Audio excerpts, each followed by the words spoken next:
Professor Arilson Favareto, who is a professor in the Brazilian Center of Analysis and Planning, and who's going to be telling us a little bit about policy and planning in Brazilian cities and Brazilian urban areas.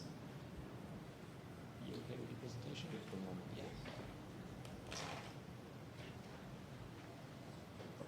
Thank you. Good morning. First of all, thank you for the organizers to invite me to take part of this so interesting seminar.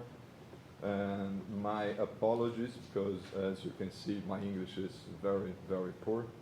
And I had prepared a presentation, but we had a problem here because the presentation was in a PDF file, and then I have here an improvisation of the PPT. I hope you can understand.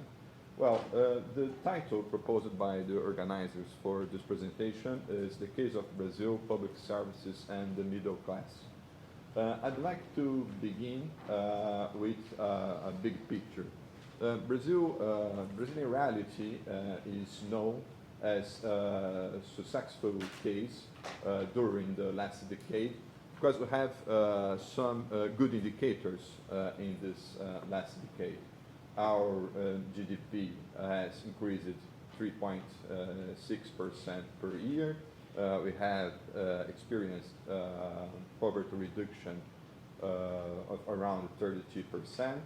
We have also a reduction of inequalities in around 7%, and also some environmental indicators has improved in the last decade, such, for example, the index of deforestation in the Amazonian region, for example. But my idea is that behind this good picture of the Brazilian experience, we have some problems. We are facing some problems today. In fact, Brazilian model has experienced a high quality of growth. In other words, we have very interesting improvement in welfare for each percentage point of GDP. However, the basis of Brazilian model is not sustainable in a long-term perspective. In terms of economic requirements and in terms of environmental basis for this style of development. Also, my idea is that the basis of Brazilian model are not sufficient to reduce territorial inequalities. We have a structural and old problem with territorial inequalities in Brazil, and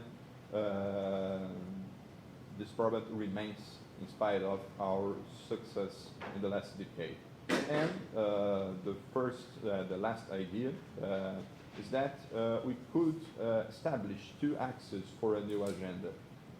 One, the first axis, territorial cohesion, and the second, public services for what is called the new, but also for the old middle class in Brazil.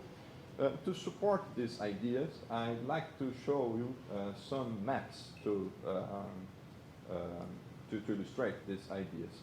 The first set of maps is these three.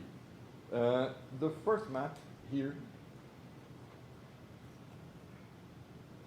this first map shows the heterogeneous performance of Brazilian municipalities in terms of income, the variation of income in the last decade. And the red municipalities are highest improvement in income in the last decades, and in blue areas less than 0% of improvement in income.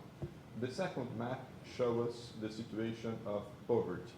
In the red municipalities, we have reduction of poverty levels superior to 25%.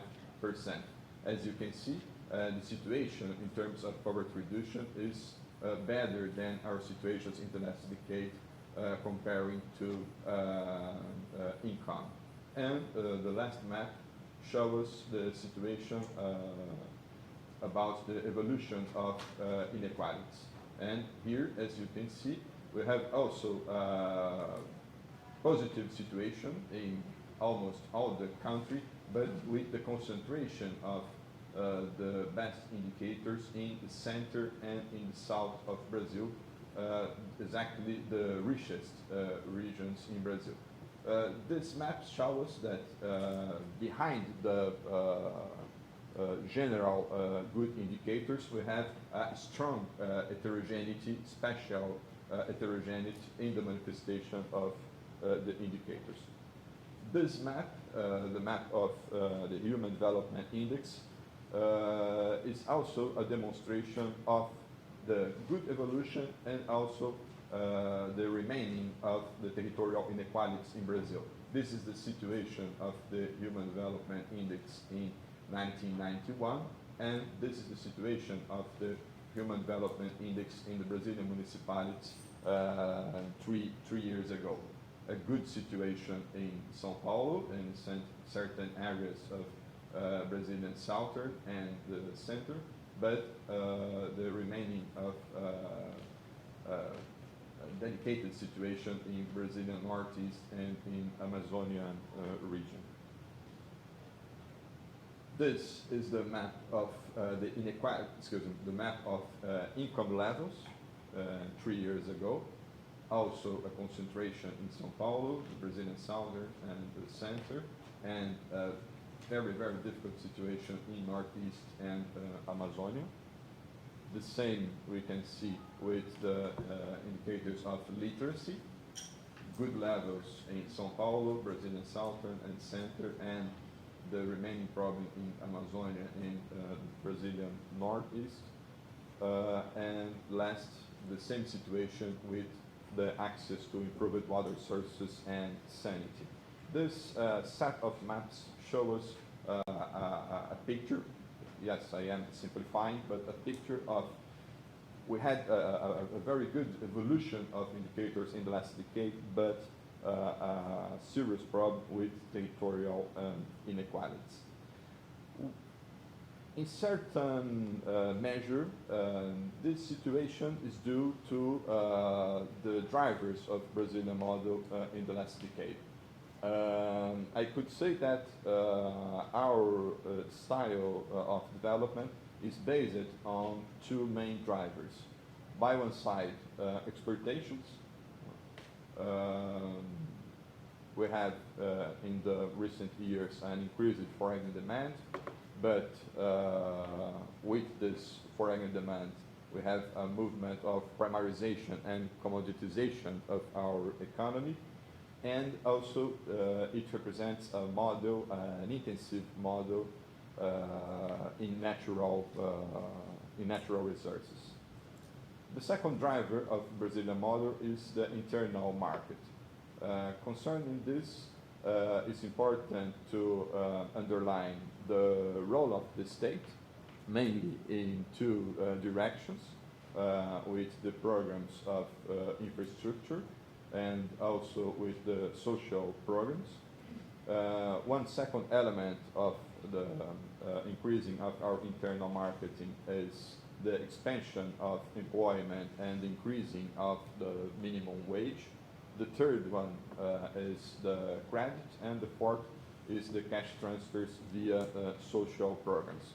But these drivers give us two main problems. The first one can be represented by this figure. You can see here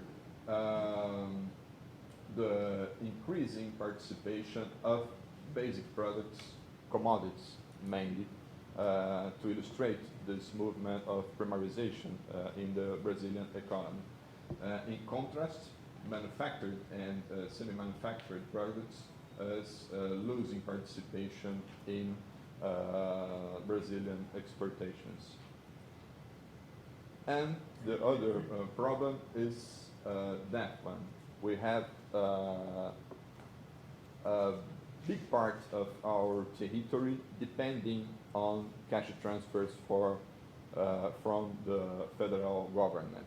As you can see here, in these areas, municipalities has dependence superior of 90% from cash transfers from the federal government in Brazil.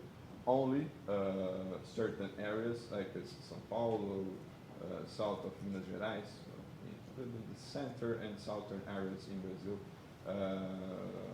the situation is relatively different.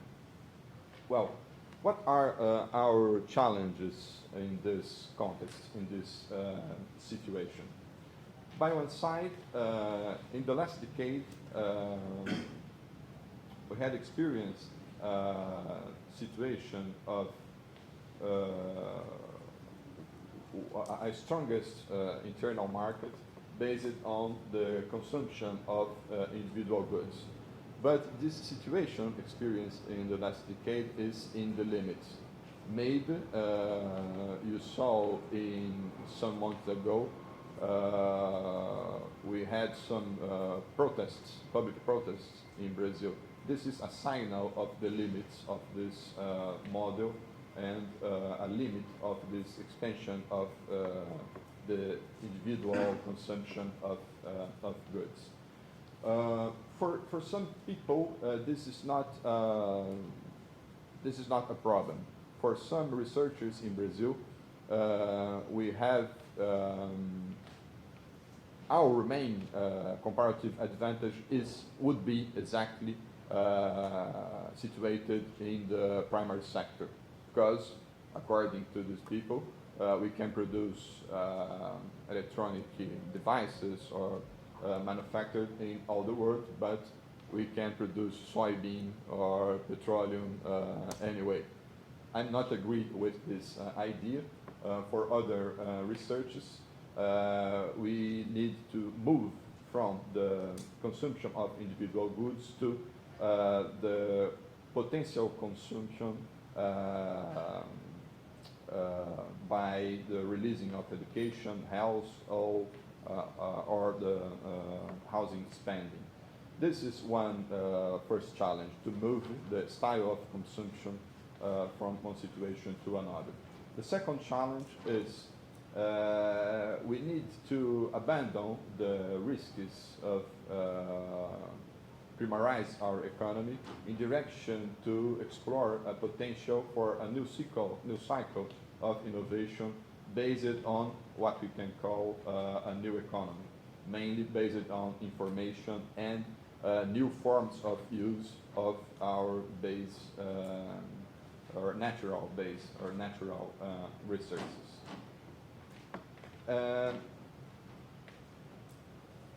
And the last idea is that this could be explored by an expansion of services and by a new cycle of development and the interior regions in Brazil.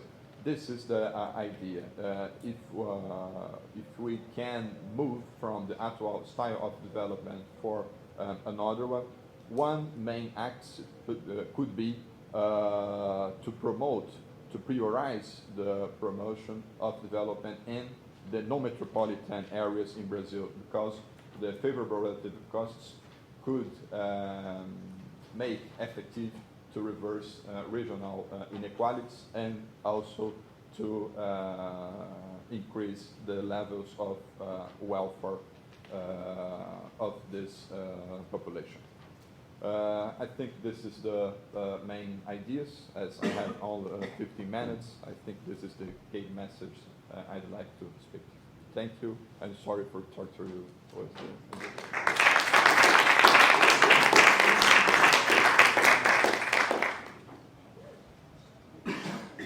Thank you, Professor Favareto.